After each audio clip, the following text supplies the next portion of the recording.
In this video, I'm going to prove some of the trigonometric ratios of double angles. Suppose the right angle triangle BEF is an n plus right angle triangle in a rectangle. And from our previous knowledge of trigonometric ratios, you know that sine theta is equal to opposite divided by hypotenuse. If you set opposite to be the subject, you are going to obtain hypotenuse multiplied by sine theta. And therefore cos theta is equal to adjacent divided by hypotenuse. Therefore, adjacent is equal to hypotenuse multiplied by cos theta. So now look up.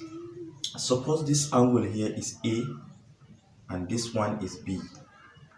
The total angle here is 90 degrees. Therefore, this angle will be 90 degrees minus A plus B.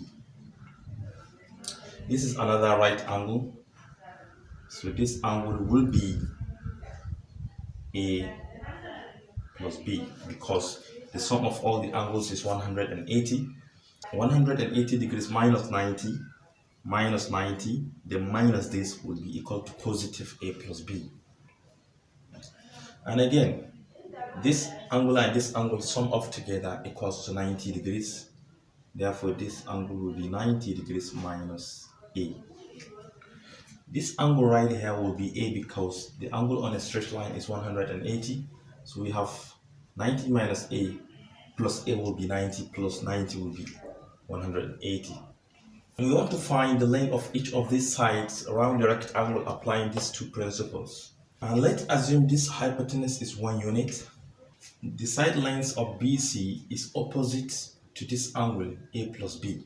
And opposite says hypotenuse multiplied by sine theta. Hypotenuse is 1 times sine of that angle is sine A plus B. Then we'll move to the next one, the side length of CF. CF is adjacent to the angle A plus B, and adjacent says hypotenuse times cos theta. So cos theta, cos that angle, cos A plus B times 1 will not change the value.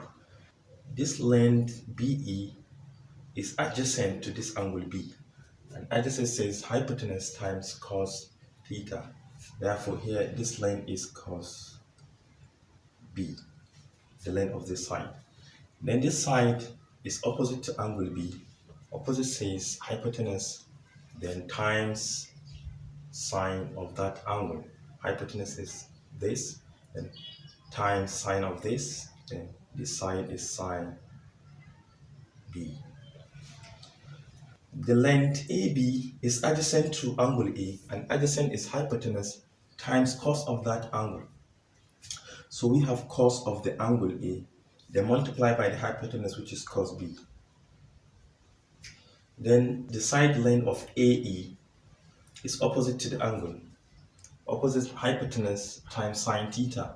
Sine the angle A, then multiply by the hypotenuse, which is cos B. This is the hypotenuse. Then the side length of ED is adjacent to angle A, and adjacent is hypotenuse times cos of that angle. Hypotenuse is sine B, then cos of the angle A.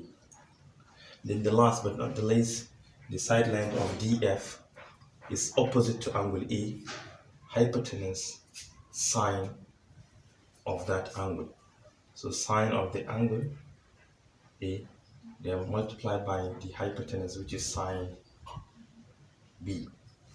Now, having obtained all the required length sides, you know that in rectangle, the opposite sides are equal. So now let's compare the side lengths. The side length BC will be the same with side lengths of AD.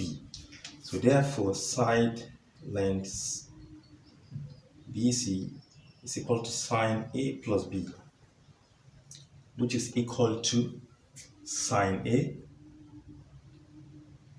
cos B plus sine B cos A. But remember, we are talking about double angle. If A equals to B, we are going to obtain sine 2A or 2B either. If A equals to B, sine A cos A, sine A cos A, plus the same thing, sine A cos A, sine A cos A. This term and this term are the same, so we are going to have 2 sine A cos A, and this is the first one. Then we need to prove the other one again. The side AB is equal to the sine DC. So now let us compare them. Cos A cos B will be equal to sine A sine B plus cos A plus B, which is this length. But we are looking for this, so we make it the subject.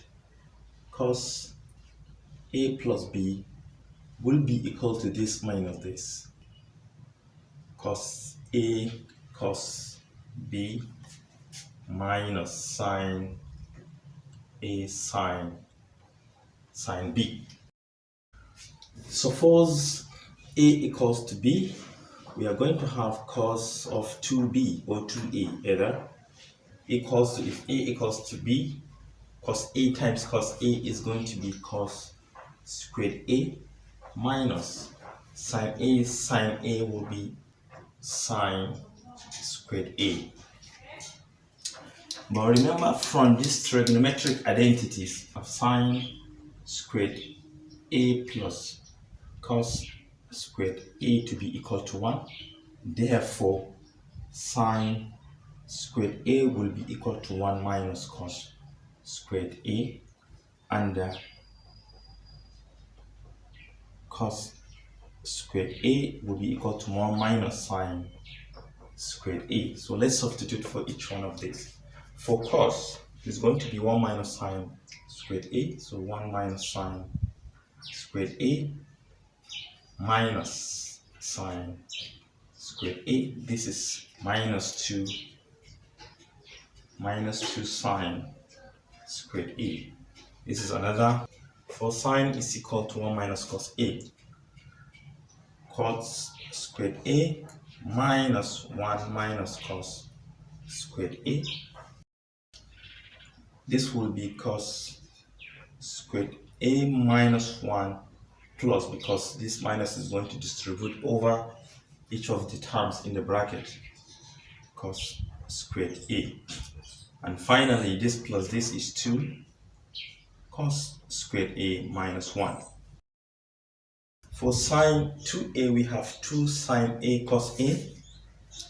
And for cos 2A, we have cos squared A minus sine squared A, or 1 minus 2 sine squared A, or the last one, which is 2 cos squared A minus 1. So each of these three is for cos 2A. That is the double angle for cos. And in my next video, I'm going to prove that of tan of 2A.